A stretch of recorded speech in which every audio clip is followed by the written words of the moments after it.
শঙ্কর মোড়ের বাড়িটা কোনখানে গো? ওই তো গো। ওইটা? হ্যাঁ।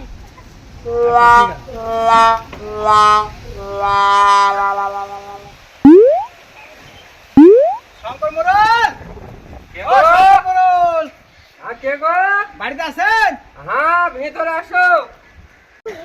শঙ্কর মোড়ল, বাড়িতে আছেন নাকি? হ্যাঁ কে গো? ভিতরে আসেন। এ চারটো দে তো রে। ভালো আছেন তো? হ্যাঁ ভালো আছে আপনারা? হ্যাঁ চলে গেছি আপনাদের দুয়ায়। হ্যাঁ বসেন বসেন। আর খবর? খবর এলাম আপনার গাছ একটা উপকার যদি করেন। হ্যাঁ বলেন।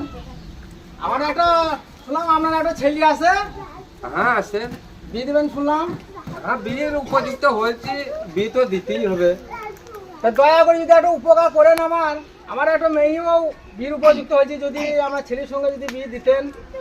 হ্যাঁ দেখা যাবে, দেখে আসবো একদিন। যদি কাল পরশুর মধ্যে যদি একটু দেখে আসতেন। এই তো দেখতে পাচ্ছেন আকাশের আবহাওয়া, আর আমার 25টা মাঝির ধান কাটছি। পরশু দিন কেটেছিল সে ধানও ভিজছি, আজকে কেটেছে সেটাও ভিজছি। যদি দয়া করি কাল পরশুর মধ্যে যেতেন। পালাচ্ছি নাকি, আমাকে কালকেই যেতে হবে। হ্যাঁ